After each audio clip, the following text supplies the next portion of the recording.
حضرت خدیجۃ الکبریٰ نے حضور کے ساتھ ٹائم گزارا، بائیکاٹ ختم ہوا، آسانی کا وقت آیا تو خدیجہ بیمار ہو گئی۔ ام المومنین سیدنا خدیجہ رضی اللہ تعالیٰ عنہ علیل ہوئی، علالت شدید ہوئی تو نبی پاک آ کے سرانے بیٹھے، قربان جاؤں آج لوگ اتنی نوکری نہیں کرتے جتنا احسان جتلاتے ہیں، کہتے ہیں وہ فلاں مولوی صاحب کو روٹی میں دیا کرتا تھا، وہ فلاں آدمی کے ساتھ اس کو تو آگے پہنچایا ہی میں نے۔ کریڈٹ پکڑ پکڑ کے لوگ اپنے کھاتے میں ڈالنے کے چکر میں ہوتے ہیں، لوگ اس قدر زیادہ پیار نہیں کرتے جتنا جتلاتے ہیں۔ حضرت خدیجۃ الکبریٰ نے سکھایا ہے انداز امت کو کہ وفا کیا ہوتی ہے۔ حضرت خدیجہ نے ساری زندگی نوکری کی، ساری زندگی وفا کی، وقت وصال آیا، حضور کو بلایا، اللہ کے محبوب تشریف فرما ہوئے، صاحب ابن الشام کہتے ہیں حضرت خدیجہ رو پڑی، کہنے لگی محبوبہ میں نبی کی بیوی تھی، میں خدمت کا حق نہیں ادا کر سکی، کوئی غلطی ہو گئی ہو تو مجھ سے درگزر کر دیا جائے، مجھے معاف کر دیا جائے۔ یہ کہہ کے رونے لگی، نبی پاک نے فرمایا تو غلطی کی بات کرتی ہے، خوش ہو جا، میرے رب نے وعدہ فرمایا ہے کہ تو دنیا میں بھی میری بیوی ہے تو جنت میں بھی تو ہی میری بیوی بنے گی، وعدہ کیا ہے اللہ تبارک و تعالی، میں نے تجھے پسند کیا ہے، جنت میں بھی تو ہی میری بیوی ہے۔ میرے نبی کریم سید عالم صلی اللہ علیہ وسلم نے حضرت خدیجۃ الکبریٰ رضی اللہ تعالیٰ عنہ سے اس قدر زیادہ، حضرت عائشہ فرماتی ہیں اکثر گھر میں اکثر نبی پاک حضرت خدیجہ کا ذکر چھیڑ دیتے۔ یہاں تو آدمی بہن کا ذکر نہیں نہ کر سکتا بیوی کے سامنے، اماں کا ذکر نہیں کر سکتا، معاملہ خراب ہو جاتا، بڑا مشکل ہو جاتا، مشکل ہے۔ حضرت عائشہ صدیقہ بظاہر تو سوکن تھی نا، لیکن حضرت عائشہ بیان کرتی ہیں، کہتی ہیں نبی پاک سب سے زیادہ حضرت خدیجہ کا ذکر کرتے تھے گھر میں، اکثر ذکر ہو۔ خدیجہ یوں کرتی تھی، خدیجہ یہ کام اس طرح کرتی تھی، خدیجہ کا یہ رنگ ہوتا تھا، اس کا یہ طریقہ ہوتا تھا، اس کا یہ طرز حیات تھا، وہ ایسے چلتی تھی، وہ ایسے، اکثر حضور بیان کرتے۔ حضرت عائشہ فرماتی ہیں مجھے رشک ہوتا، رشک، ناز کرتی میں، کیا مقدر ہے خدیجہ کی۔ کہتی ہے ایک دن نا میں نے کہا ذرا بات تو کروں، کہتی ہے نبی پاک گوشت لائے، مجھے کہا عائشہ ذرا گوشت صاف کرو، پکاؤ اور ذرا شوربہ زیادہ کرنا۔ کہتی ہے میں نے وہ گوشت لیا، صاف کرنے لگی، میں نے کہا حضور شوربہ کیوں زیادہ کرنا ہے، مہمان آنے والے ہیں، کچھ لوگوں کو آنا ہے۔ تو نبی پاک نے فرمایا نہیں، آنا تو کسی نے نہیں، مجھے پتا چلا ہے مدینے میں خدیجہ کی کچھ سہیلیاں آئی ہیں، میرا دل کرتا ہے کچھ سالن بطور تحفہ ان کو بھی بھیج دوں، تو ذرا زیادہ پکانا، خدیجہ کی سہیلیوں کو میں نے سالن بھیجنا ہے، تحفہ دینا ہے۔ حضرت عائشہ کہتی ہیں ایک جملہ ہلکا سا، بے ضرر سا، بڑا دھیما سا، بچ کے، بڑا اپنے آپ کو محتاط کر کے، میں نے کہا یا رسول اللہ صلی اللہ علیہ وسلم آپ خدیجہ کا ذکر بہت کرتے ہیں، حضور وہ تو عمر میں 15 سال بڑی تھی، یا رسول اللہ صلی اللہ علیہ وسلم اللہ نے آپ کو جوان اور خوبصورت بیویاں دی، آپ خدیجہ کا ذکر کرتے ہیں۔ فرماتی ہیں یہ بات کہہ کے میں خاموش ہو گئی، میرا خیال تھا جواب آئے گا، دیر ہو گئی، حضور جواب نہیں دیتے۔ کہتے ہیں میں نے یوں نظر اٹھا کے دیکھا تو چہرہ مبارک سرخ ہو گیا، اور رسول پاک نے فرمایا عائشہ آج بات کی ہے، آج کے بعد یہ بات نہ کرنا۔ میں نے کہا حضور کیا ہوا؟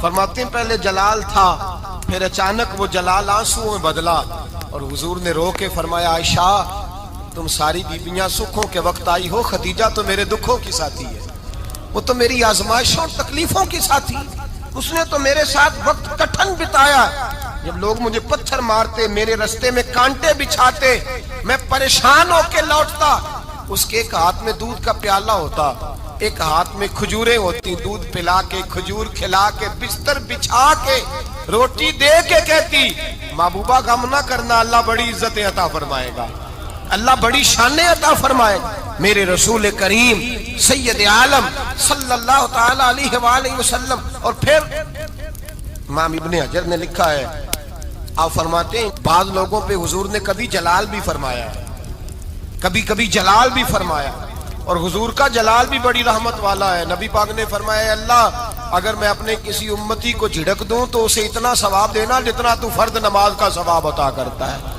حضور کا تو جلال بھی کرم والا ہے، کرم والا جلال ہے رسول پاک کا۔ اکثر بعض لوگوں پر حضور ناراض بھی ہوتے، لیکن امام ابن حجر فتح الباری میں فرماتے ہیں کہ صحابہ اور اہل بیت میں سے حضرت خدیجۃ الکبریٰ کی وہ ہستی ہے جس پر کبھی نبی پاک ناراض نہیں ہوئے، کبھی ناراض نہیں ہوئے. یہ سب سے بڑی فضیلت ہے حضرت خدیجہ کی. کبھی ناراض نہیں ہوئے نبی، کسی موقع پر بھی حضرت خدیجۃ الکبریٰ رضی اللہ تعالیٰ عنہ سے ناراض نہیں ہوئے. بلکہ بخاری شریف میں لفظ کچھ اس طرح کے ہیں. میں نے شروع میں کہا کہ حضرت خدیجہ کی 20 کنیزائیں تھیں، نوکرانیاں تھیں، گھر کے اندر نوکر چاکر تھے، ریل پیل تھی، کوئی کام کبھی نہیں کیا تھا. حضرت خدیجۃ الکبریٰ نے ایک دن کھانا پکایا، اور کھانا پکا کے اپنے ہاتھوں سے جب نکلی نا اور آ رہی تھی حضور کو کھانا دینے، تو بخاری میں موجود ہے جب حضرت خدیجہ آئیں تو نبی پاک نے فرمایا خدیجہ تیرے آنے سے پہلے حضرت جبریل آ گئے، اور وہ کہہ رہے ہیں یا رسول اللہ خدیجہ برتن میں کھانا لے کے آ رہی ہے، اور جب وہ کھانا لے کے آ جائے تو اسے کہہ دیجئے گا اس کا رب اسے سلام کہتا ہے، اس کا رب اسے اللہ اکبر، جس کو اللہ سلام کہے. فاضل بریلوی فرماتے ہیں حق گزارے رفاقت پہ لاکھوں، حق گزارے رفاقت پہ لاکھوں سلام، حق گزارے رفاقت پہ لاکھوں سلام. حضرت خدیجۃ الکبریٰ رضی اللہ تعالیٰ عنہ کو رب تعالیٰ کے سلام آئے. محسنہ، اس امت کی محسنہ. کسی کا کوئی انتقال کر جائے تو 3 دن سے زیادہ سوگ نہ کرے. وہ عورت سوگ کرے گی جس کا خامن چلا گیا، 4 مہینے اور 10 دن سوگ کرے گی. لیکن جب حضرت خدیجہ کا وصال ہوا اور انہی قریب ایام میں جناب ابو طالب کا وصال ہوا، رسول پاک نے اس سال کا نام غم کا سال رکھا. اس سال کا نام غم کا سال. اصل بات یہ نہیں کہ معاشرہ بگڑ گیا ہے، اصل مسئلہ یہ ہے کہ اس کو سنوارنے میں کسی نے آگے بڑھ کے کردار ادا نہیں کیا. اصل بات یہ نہیں کہ لوگ بروں کے پیچھے لگ گئے ہیں. اصل بات یہ ہے، جاگ کے سنیے، اصل بات یہ ہے کہ ہم نے اچھوں کا ذکر نہیں چھیڑا، ہم نے خیر والے لوگوں کی بات بیان نہیں کی، ہم نے ان لوگوں کے تذکار نہیں سنائے. ہم تو اپنی بیٹی کو جب بٹھاتے ہیں تو اسے کہتے ہیں فلانے کی بچی ڈاکٹر بن گئی ہے، اسے پرواہ نہیں خامد کی. اور فلاں کی بچی انجینئر بن گئی ہے، اسے کیا فکر ہے اب خامد کمائے نہ کمائے. وہ دیکھو بچی کہاں تک پہنچ گئی ہے، بیٹے کچھ کر لے. بچی کو جب بھی بات سکھاؤ یا خدیجۃ الکبریٰ رضی اللہ تعالیٰ عنہ کی بتاؤ یا فاطمہ الزہرا کی بتاؤ، یا حضرت عائشہ صدیقہ کی بات سناؤ یا جناب حفصہ کی سناؤ. ہم ان لوگوں کا طریقہ تو بچے فالو کسے کر رہے ہیں، وہ کس کی پیروی کر رہے ہیں. کون سا ایسا گھر ہے جس گھر کے اندر ابا اور اماں جی بیٹھ کے، بالخصوص ماں اس کی ڈیوٹی ہے کہ وہ بیٹھے اور اپنی بچیوں کو حضرت خدیجہ کا طرز زندگی بتلائے، اپنے گھر کے اندر حضرت خدیجۃ الکبریٰ رضی اللہ تعالیٰ عنہ کا تذکرہ چھیڑے. اور میری یہ گزارش ہے، اہل سنت کو اللہ نے توفیق دی ہے، اللہ کی علم سے لے کر ولی کی یہ تک ہم سب کو ماننے والے ہیں. بلکہ میں کہتا ہوں خوش نصیبی ہے ہماری، صحابہ کا بھی ذکر ہمارے حصے میں ہے، اہل بیت کا بھی، ازواج مطہرات کا بھی، اور سب سے بڑھ کر یہ کہ ہم تو رسول اللہ کے والدین کے بھی نوکر ہیں، ان کا ذکر بھی ہمارے لیے حرز جاں ہے. میں آپ کو حدیث سنائی، حضرت عائشہ کہتی ہیں کثرت سے نبی پاک ذکر کرتے تھے حضرت خدیجہ کا. گویا حضرت خدیجہ کا ذکر کرنا میرے مصطفیٰ کی سنت ہے، رسول اللہ کا طریقہ ہے جناب خدیجہ کی بات کرنا. ان کی باتیں کریں، ان کا ذکر چھیڑیں.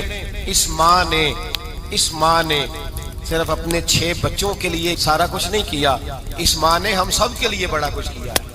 اس ماں نے دین کو سہارا دیا، اس ماں نے آگے بڑھ کر سب سے پہلے دین کی نوکری کی ہے، اس ماں نے رسول پاک کی ڈھارس بندھائی ہے، اس ماں نے امت مسلمہ کی بیٹیوں کو جینے کا ڈھب سکھایا ہے، اس ماں نے بیوی کو گھر بنانے کا طریقہ بتلایا ہے، اس ماں نے گھر کو جنت بنانے کے سلیقے سکھائے، اس ماں نے بتایا ہے کہ مطمئن کیسے رہنا ہے، راضی کیسے رہنا ہے. سچی ماں، پہلی ماں، کہف امن و امان، حق گزارے رفاقت پہ لاکھوں سلام. حضرت خدیجہ کی زندگی، حضرت خدیجۃ الکبریٰ کا طرز حیات دستور ہے جینے کے لیے، دستور ہے. لوگ کہتے ہیں امیر غریب ہو کے نہیں جی سکتا، میں کہتا ہوں ہاتھ میں دامن مصطفیٰ ہو تو باقی حال جس طرح کا بھی ہو بندہ بڑی عزت سے جیا کرتا ہے، بڑے وقار سے جیا کرتا ہے، بڑے اعزاز سے جیا کرتا ہے. حضرت خدیجۃ الکبریٰ نے ہمیں جینے کا سلیقہ سکھایا ہے. بچیوں کو، بہنوں کو، ماؤں کو، بیٹیوں کو حفظ کر لینی چاہیے جناب خدیجہ کی زندگی. اس زندگی کو اپنائے، اس زندگی کے مطابق زندگی گزارے. حضرت خدیجہ الکبریٰ کی 4 شہزادیاں، چاروں. حضور اکثر تحفے بھی دیتے حضرت خدیجہ کو. روایت سنی اور بات سمیٹ دو. ایک ہار آیا کسی جنگ سے تو نبی پاک نے حضرت خدیجہ کو دیا.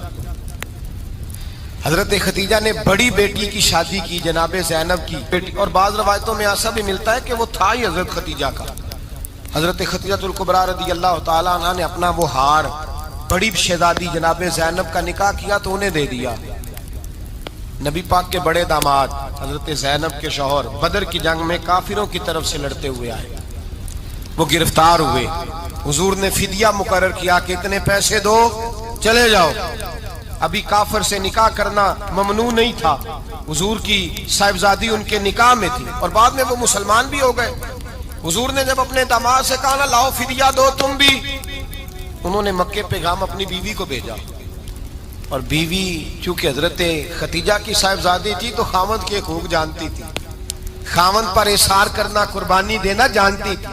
انہوں نے اپنے گلے سے ہار نکالا اور نکال کے فدیے کے طور پہ بھیج دیا. صحابہ کہتے ہیں فدیہ آیا اور جب وہ ہار حضور کی گود میں گیا تو ہم نے عجیب رنگ دیکھا. حضور کے آنسو اتنے بہے کہ محفل عجیب ہو گئی، عجیب ہو گئی. نبی پاک کھول کے روئے. حضرت ابوبکر صدیق رضی اللہ تعالیٰ عنہ فٹافٹ اٹھ کے قدموں میں بیٹھے. محبوبہ کیا ہوا؟ نبی پاک نے فرمایا تمہیں پتا ہے یہ ہار کون سا ہے؟ حضور کون سا ہے؟ فرمایا ہار سامنے آیا ہے تو مجھے خدیجہ یاد آ گئی ہے. یہ خدیجہ کا ہار ہے جو اس نے زینب کو دیا، یہ وہ والا ہار ہے. کہ ابوبکر صحابہ سے کہو کہ اگر سارے مشورہ دیں تو میں یہ ہار واپس نہ کر دوں، خدیجہ کی یہ نشانی قائم رہے، واپس نہ کر دوں. تو کہ صحابہ بھیا کی زبان کہنے لگے محبوبہ جانے بھی حاضر ہے، ہر شے حاضر. حضور نشانیاں دیکھتے حضرت خدیجہ کی. محبت اور پیار کا رشتہ، اور مردوں سے بھی یہ شکوہ ہے کہ وہ بھی اس طرح کا پیار نہیں کرتے گھر کے اندر جس طرح کا انہیں کرنا چاہیے. طرز زندگی اس طرح کا نہیں اپناتے جس طرح کا ان کا ہونا چاہیے. اپنے کردار میں خوبصورتی پیدا کریں گے تو کردار دیکھ کر انشاءاللہ تعالی گھر میں بھی حسن پیدا ہوگا.